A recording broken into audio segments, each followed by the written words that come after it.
آج اسرائیل سے ایک بڑی خبر نکل کر آ رہی ہے کہ اسرائیل کے ایک صہیونی نے اس چیز کا اعتراف کیا ہے کہ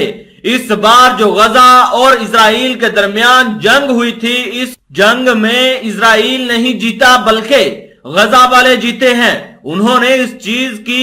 پکی رپورٹ بھی جاری کی ہے کہ اس بار جو برتری حاصل ہوئی ہے وہ فلسطینی مزاحمتی گروپوں کو ہوئی ہے۔ انہوں نے ایک رپورٹ جاری کی ہے جو آپ اپنی سکرین پر بھی دیکھ سکتے ہیں کہ حالیہ جڑب میں فلسطینی مزاحمت کو برتری حاصل رہی۔ صہیونی ذرائع ابلاغ کا اعتراف۔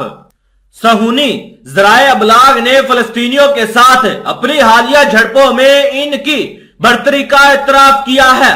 صہیونی ذرائع نے ایک رپورٹ میں لکھا ہے کہ غزہ کے ساتھ صہیونی حکومت کی حالیہ جھڑپوں کے دوران برتری غزہ کو حاصل رہی اور وہاں سرگرم مزاحمتی گروپوں نے کامیابی کے ساتھ اپنے کام کو پورا کیا ہے۔ شاہنامہ نیوز کے مطابق صہیونی روزنامے نے اپنے جمعے کے ایڈیشن میں غزہ کے ساتھ صہیونی حکومت کی حالیہ جھڑپوں کے حوالے سے ایک رپورٹ جاری کی ہے کہ یہ جھڑپ جہاد اسلامی فلسطین کے سینئر رہنما شیخ خضر عدنان کی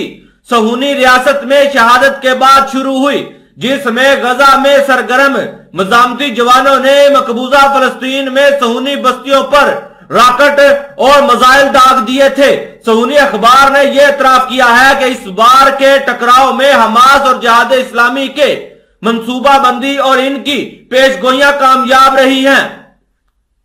صہیونی ذرائع ابلاغ نے مزید بتایا کہ اس ٹکراؤ میں حماس نے غزہ کے اندر فیصلہ سازی میں اپنے کردار کو ظاہر کرنے اور فلسطینیوں کی پوزیشن میں وزن پیدا کرنے کے لیے غزہ میں مشترکہ مزاحمتی کنٹرول روم عنوان سے موسوم ایک بیان جاری کرنے کا فیصلہ کیا، جس کی بنیاد پر غزہ سے ہونے والے راکٹ بازی حماس اور جہاد اسلامی کی آپسی ہم آہنگی کے ساتھ عمل میں آئی۔ ساتھ ہی صہیونی اخبار نے یہ بھی اعتراف کیا ہے کہ غزہ کی راکٹ بارانی کے بعد اسرائیل کے جوابی اقدامات کے حوالے سے حماس کے رہنماؤں یحییٰ النصور اور محمد الضعیف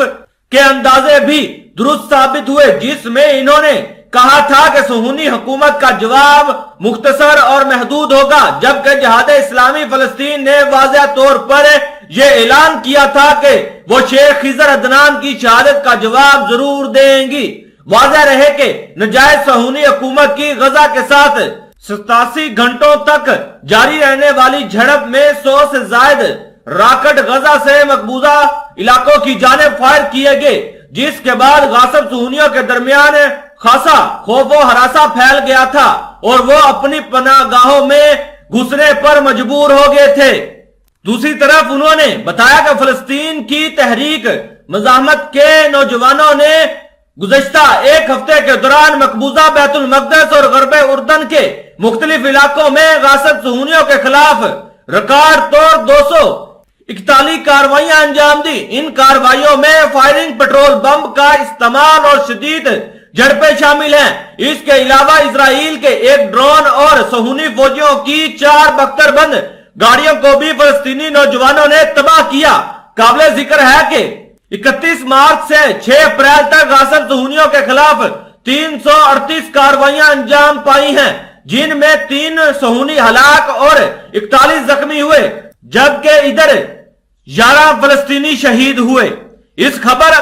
آنے کے بعد دنیا والے اس بات پر یقین کرتے ہیں کہ آنے والے وقت میں اسرائیل کا جو وجود ہے وہ بالکل ختم ہو جائے گا۔